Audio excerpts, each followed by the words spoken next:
Let's go ahead and cover this token.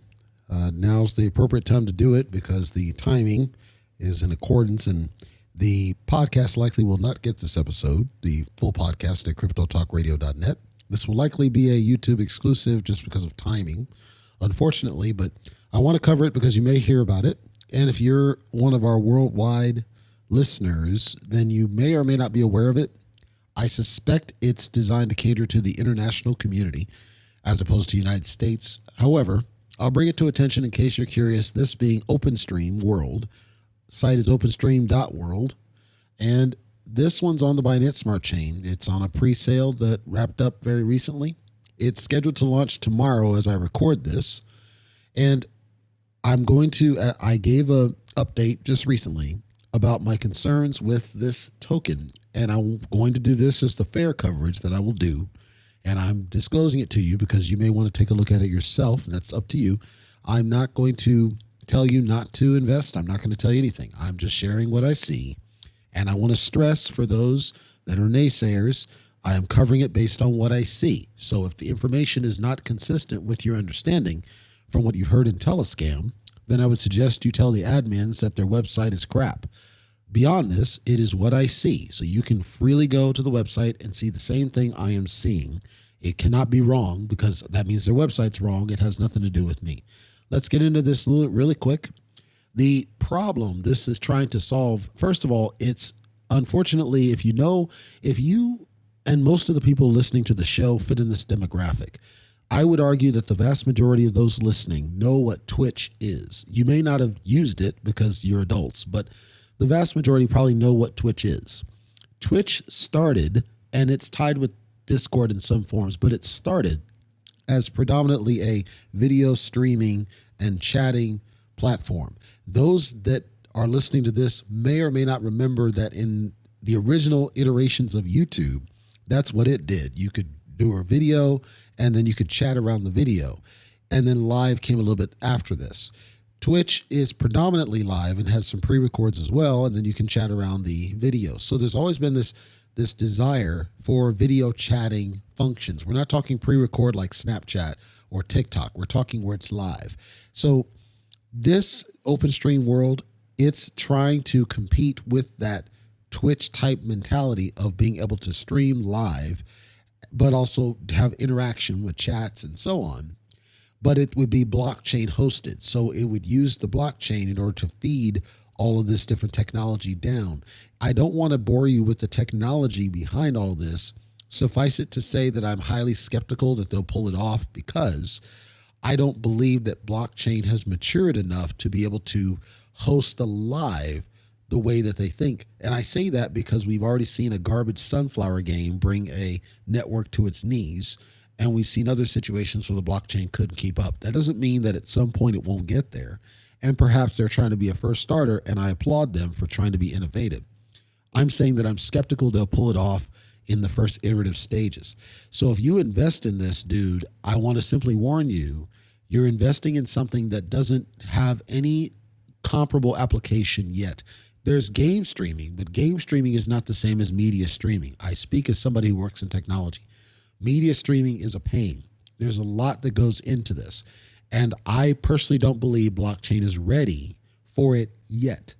That said, if it's something that you want to do, you are free to take a look at it, and I encourage you to do so. Now, I want to caveat a couple of things here. In order to increase awareness, they did not use excessive American shillers. They did talk to various people internationally around, getting the word out, people that were already in social media, mostly in like Korea, it looks like. That's where they kind of targeted most of the attention. There's a little bit of Japan. There's a little bit of Korea, some Russia, ironically. So they talked to some of these kind of Asian countries and international countries and influencers in those countries, but not the shiller types. It would be the ones that heavily used Twitch or heavily used online streaming as their identity platform. They reached out to those and said, hey, this is what we're building. Are you interested in this? Now, as part of this outreach, they did the airdrop. So they targeted what looks like about 5,000 people. addresses, wallet addresses, and they airdropped 55 of these tokens to these people. And then there are a couple of people that they dropped a few thousand. There's a total supply of 680 million. So there's not a lot of supply, but it already fresh out of the gate has close to 6,000 holders because of the airdrop that they did. The vast majority of those are airdrop tokens. And then they had the pre-sale. The pre-sale is going to have quite a bit of people that participated in it simply because of the international interest in it. However, the market cap estimation that came in tells me that it's not going to be significant amounts of growth. However, those that bought in are likely going to, I don't think there's going to be the same level of initial dump. There could be.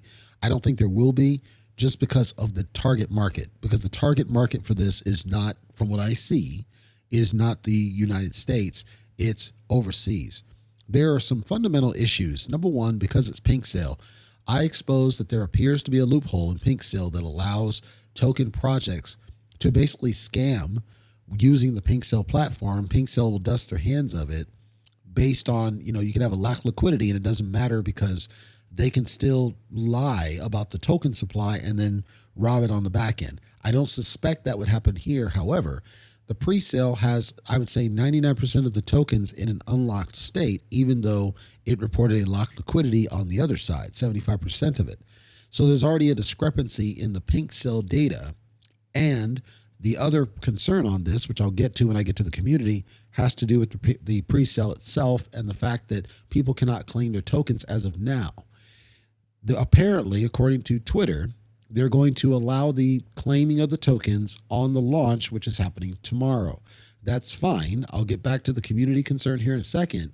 But I question why they didn't time the end of the pre-sale directly to the date of the launch so that it did not confuse people. Regardless, let's go through the rest of what this is doing. Again, it's got 680 million in its supply, so it's a reasonably constrained supply. Again, they did the airdrop. And in the white paper, which they call a white paper and I don't, but in the white paper, to their credit, they have a lot of detail, including people. And the people have LinkedIn accounts. And these are very big wig type people. These are not your regular random group of people come together to build a token. You can tell that these are people that are they're part of the project.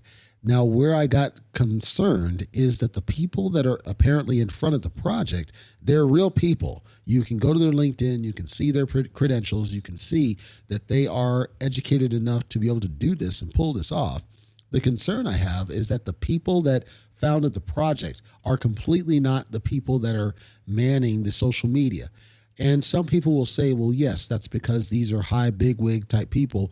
I understand, but as you've heard me say before, I think that the people behind the project, the faces behind the project, should be in social media as well. They should not be just hiding off in the back and then delegating to children or teens or whatever, rather than them just hiding. I don't support this. Because here's the thing. These are very credentialed people. These are people that they engender trust. You should believe that these are people that know what they're doing in the world of technology, specifically in the world of cryptocurrency and Internet of Things and how to make these things happen. There should be a confidence that these people are going to be able to pull this off. They have credentials, they have credibility. And so it's concerning to me that they are not the ones in the actual, social media outlets talking to the regular people. Even if just before the launch, you're the face, then you can delegate to people for your social media, but the people you delegate social media should not be triggered, and I'll get to that in a second. They did hold some AMAs, and a couple of the people on the core team were a part of the AMAs, so they did put a face to it. Again, they're widely known, so it's not, and we're talking credentialed. When I say credentialed, I'm saying that some of these have published actual written works, known written works, high credentialed, peer-reviewed works. These are not, they're not playing around as far as the people here. Probably the most serious team I've ever seen. My issue is always around when you just put a garbage Git book and you don't have a PDF that I can hold you accountable to. I'm going to have issues with it just because I feel that you should have a PDF that I can hold you accountable for. I maintain this. Doesn't mean that it's not a decent white paper for what's written, but you could always make changes, change your mind, revoke whatever benefits. I have an issue with that personally. And I feel that anybody who's going to invest needs to be aware that that risk is there. They are on the various social media platforms. They don't have a Reddit, which concerns me. And the reason is because, as I said, searchability of this information is very important to me. I think you should always have access to the ability to search and find, not just for new investors, but after the fact. Go back and search these references. They appear to have, they're on Twitter and they're pretty heavy on Twitter, but they appear to have predominantly settled on Discord and Telescam. I'm not too happy about that decision, especially not the Telescam, because it looks like they've assigned some admins in Telescam who are just a couple of kids. They don't understand how to manage a community. Their Twitter is actually decent good, but the Telescam I was absolutely not impressed with.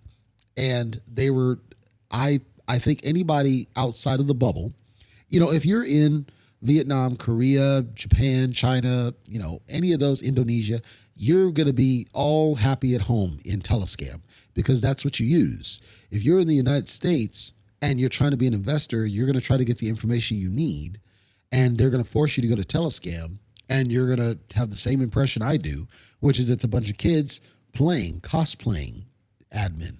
That's, I think, a turnoff for investors, in my opinion, which is sad because what they're trying to do, I do think there's some appeal from an investor perspective to say, if you're an investor and you want to invest in a new thing, right, the next Twitter or the next Facebook or the next whatever, this could be that. It could be something at some point. We don't know. And I don't know if it'll get to that point because it's too busy active. You got kids as admins. And so I think the impression from investors is, okay, these guys aren't serious. I'm saying from my impression, the project is actually serious. The project is actually good, but it's being administered in the social media by children. And I don't think that that puts the best face forward. And if you're a gambler, you don't care. But my point is, those children, I don't know what power they have to possibly tank the project, or just their behavior causes people to dump it because they think it's a scam, because that's how they act. They act like scammers. So I'm saying I think it's a good project, but I think the admins in their social media are going to cause people to think that it's a scam improperly, which isn't fair. But that's why I don't like when you have those kind of people administering your social media. I think you need to have serious, credentialed people that don't get triggered. They don't use weird words. They don't act like children. They don't use words like jeet. They're professional and they manage their platform correctly because they're the face of the brand. If you put those children as the face of your brand, people are going to think you're a scammer because that's how they come across. Like in their room, it actually felt like Santa Coin's room, and that's not good. They do have messaging around NFTs, so NFTs are a part of their plan. But as I said on Crypto Vault, they don't have the NFTs shoved in your face. It's kind of off to the side. They say that, no, this platform that we're building is the reason that we're here, and this is what we're trying to create, and this is what you're essentially investing in. As far as the tokenomics, again, 680 million in the tokens. There's a burn. They said that there's a reflection mechanic. I question if that's going to be the case because there's not very much inventory to be able to do it. But they did a very good job breaking out how the tokens are going to be distributed. And I can tell that with the people behind the project, a lot of thought went into this. That's why I'm so disappointed in the people that they have on the social media, because those are not the people that would present something like this. They wouldn't even know how to read this. Probably half of them don't even know what the heck this all means. But they did a private sale of some tokens. They did a public sale that was recent, the airdrop that they did, liquidity, burn, liquidify. Then the biggest portion of this is around the core of what they're doing. So to explain this a little bit, they created this concept where as a live streamer, you can earn these tokens as the compensation. So if you think of Twitch, you can basically tip those, or YouTube Live, you can tip people. This would basically be that equivalent that you can earn these tokens. Well, obviously, if you're tipping on YouTube and somebody tips you $20, that $20 is still $20 20 years from now.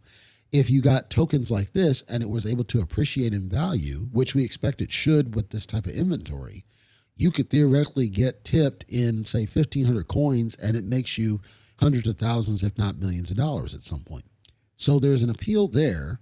The other thing is they have kind of guarantees baked into it that if you don't meet the baselines in order to be profitable, there are some ways that you can still earn tokens simply because you dedicated the time. So they say if you stream for this many hours and you still haven't made enough tips to recoup your investment, the number of hours is what builds up. So it's kind of like a staking that you're earning, if that makes any sense.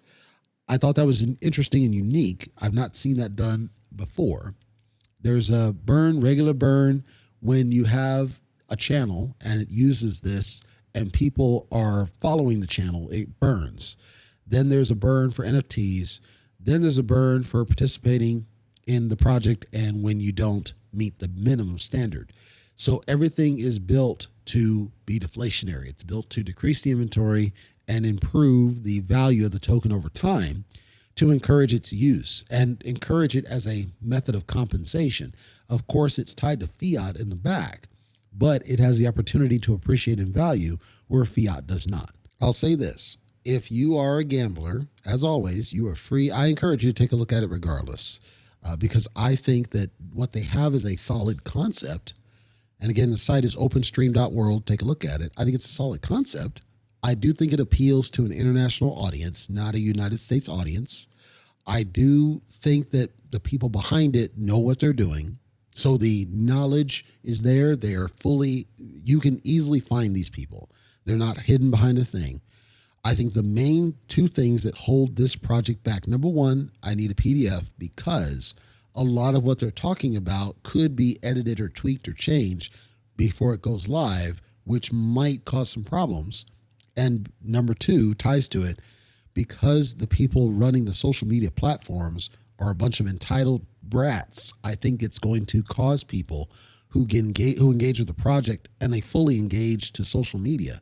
They're going to assume that it's a scam because the people there come across like scammers. They don't know how to professionally present this.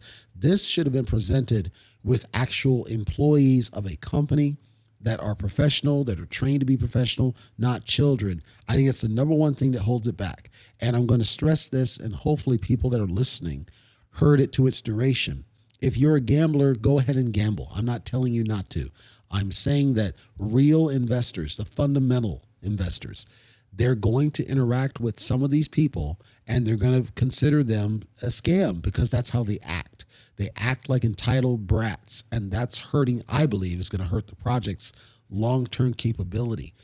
There are other projects out there that do not this same function, but they have the similar types of mechanics, like a parabolic, like a terality that I've covered before, that don't act like that. And so they have higher credibility and they've been reasonably stable. This one is one where I think it should succeed, but my plea to them, and I'm happy to at them, I don't know if any of the high-level people will hear it. I'll try to see if I can share it to them on LinkedIn. But my opinion is that the people in front of their social media, most specifically Telescam, I think we need to wash them out, get rid of them. None of these young kids that are using these nonsense words. We need professional, respectful people managing your social media, answering questions directly. Don't duck questions. Don't be evasive. Don't be hiding. And don't do these sketchy things like you can't claim your tokens and we're not going to tell you when. This is just creating a false sentiment. You're creating sketchiness. You're making investors skittish when you do that. I think that's the main thing that's going to hurt this one. I don't think there's going to be a problem in the launch and having some appreciation of value. And I do think that it's something that could be something someday. I'm not going to tell you that it's perfectly clean because, again, I see all these fundamental concerns, but it does seem like it's well built. It seems like it's well thought out. I love the table that tells you how the tokens are being done. I love the mechanics on the surface. Time will tell whether or not they're able to compete at the level with Twitch because Twitch has been around for so long. Then is anybody going to get on board? So far, they have not hooked onto the Del Cryptos of the world. So I'm hopeful that there's not that toxicity I talked about is going to go away if they're willing to listen. And if they get rid of those people in their Telescam and get some real professional people in there then I think this one has a really strong opportunity to be something at some point. The constrained inventory, I think, helps it a little bit because there's not, it increases demand because your profit potential is up right out of the gate. So again, OpenStream.world, if you want to take a look at it on the Binance Smart Chain, I will add a little note that may affect them. And with the people behind it, it shouldn't happen, but it's still a risk you should be aware of. Recently, Tornado Cash announced that now you can basically flush Binance coins. Prior to this, Tornado Coin was predominantly Ethereum. One of the first ones I saw on the Binance chain that used this was that Forever Financial Freedom that I covered before. They did the pre-sale, you could not claim, and then they basically drained it on the back end doing a sale, and then they flushed it out through Tornado Cash. This is why I'm so adamant about the triggered admins in social media that act like spoiled brats, where people are asking when can they claim their tokens, and they're not answering the question with a direct answer, and they're just laughing and making up words and treating them not like investors. That's sketchy because you're coming across like scammers. That's why I think it's more important now that they take the time to clean all that up and get some good admins in there. Ideally, we are not using Telescam heavily, but because this is international, I think Telescam is the only way they could go because that's what's used more heavily overseas, and they're not really marketing this to the United States. So I'm okay with the forum, but I think you need to get rid of the people and get back to some fundamentals. I understand this is going to appeal to young people because of the video, and they want to be on video and they want to do all that. I got you. But I also think that there are some older folks that they're the ones with the pocketbooks, and they're going to look at it and they're going to think it's a scam. And I wouldn't want them to think it's a scam. I don't think it's a scam. I think that it has a risk of getting scammed because of the admins, if the admins get involved, or it has a risk of being tanked because the admins turn people off. That's my thoughts on that. OpenStream.world, Binance Smart Chain, take a look and see what you think.